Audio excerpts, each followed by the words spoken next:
Hi, everybody. It's Lee, founder of ChatterHigh. I really just wanted to connect with you during this crazy time with the coronavirus and the self-isolation.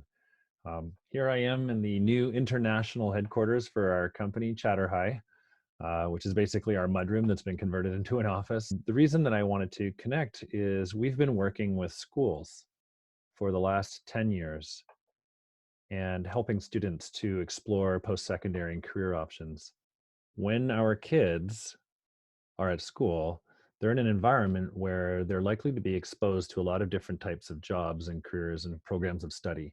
So that could be just the courses they take, obviously, career fairs, speakers that come in from colleges, all of the things, the good things that are happening in schools to help our students become aware of what their options are for life after high school. Now that our kids are at home, I'm worried about this.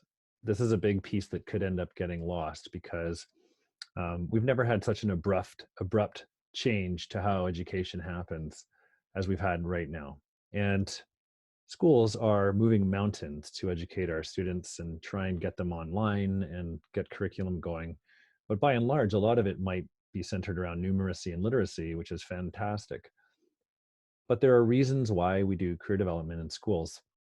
There's research that's been done for a number of years to support this sort of activity. And now that the kids are at home, a lot of students may be feeling a sense of hopelessness because they may be second semester, 11th grade. What's it going to be like next year? Where could I go?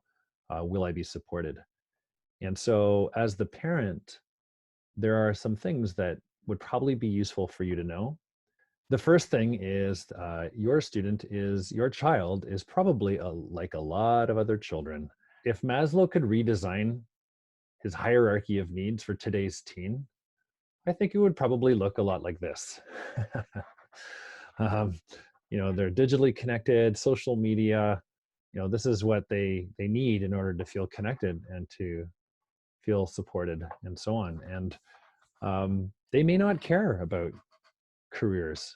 That may still feel like a long way off. And yet the research tells us we should try and do it as early as possible. And the reason for it is that it's important for students to build a sense of vocational identity. Basically, it means, how do I see myself in the world of work? And when a student does that, we know it to be the best, if not the best strategies to have a student engaged in school. So I knew I wanted to be a paleontologist in high school. And all the courses I picked because I wanted to do that. And my life looked nothing like it. I was in the Navy. I've managed at a locomotive facility. I've been in sales and marketing. Now I'm an ed tech CEO. I took all the wrong courses in school. And I asked this question to the students, in the classes. Did I waste my time? Like, what are we doing this for? If the whole world's going to be different anyway, why do we bother? And what we're trying to do it for is that if student is interested in something, any possible career, then they are more likely to pick courses that align with that goal and that path. And if they do that, their motivation level to learn what they're being taught goes up. And when students learn how to learn, when they practice figuring things out and learn, they become more adaptable. And what we're trying to do is create more adaptable young adults because the world will change, but it's okay. If they've figured out how to learn, they'll be okay. And then they'll adapt to the changing circumstances that are inevitable. The other really cool piece of research, besides vocational identity, is something called hope theory. If you believe that there is a path you can follow and a goal you can reach, that is the definition of hope. So think of it this way. Johnny, you want to be an underwater welder because you heard they earn $1,000 a day. Or Susie, you want to be a digital artist. Great.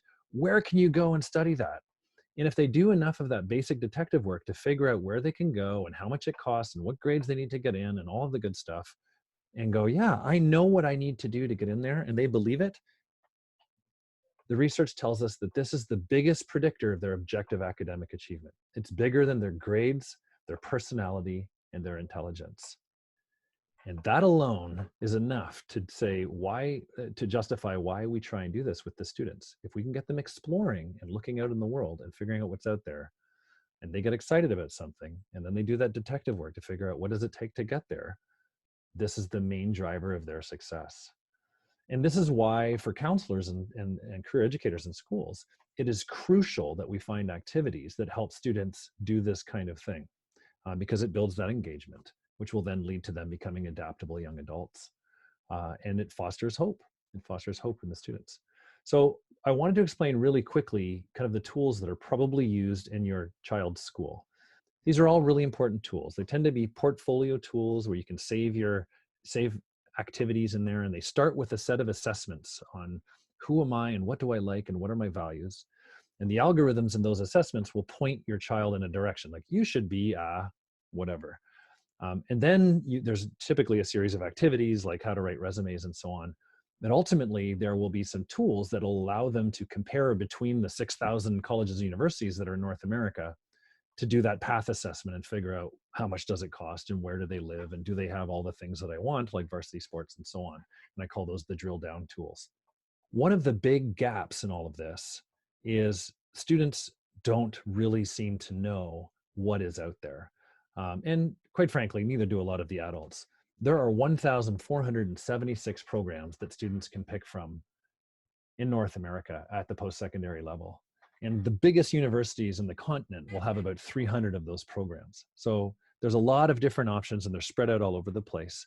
And this is where our company, ChatterHigh, comes in, is that we make it fun for students to actively explore and go and find out. And we take them on a guided tour across all the families of majors.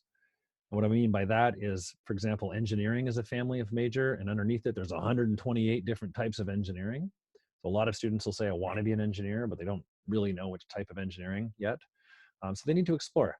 And then as they explore, we curate their interests, and that provides some reports and information that will make the discussions around your dinner table a lot more productive. And I should mention they earn points, which means they can win things for themselves. They can support a charity. Sometimes we have competitions where they raise money for their school. And so your job as the parent is to really try and hold them to task. And the younger, the better. If you can get them to start exploring and finding out more options, then the likelihood that they get interested in something goes up. And if they get interested in something, then the school system has a lot of tools to help them because they can explore that pathway. This will help foster hope, which is going to be really critical now while students are stuck at home.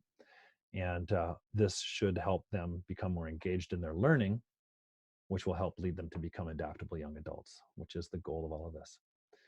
So I hope everyone is making the best of this. I know we are, and looking for all the silver linings. And I wish everybody that you stay healthy and safe.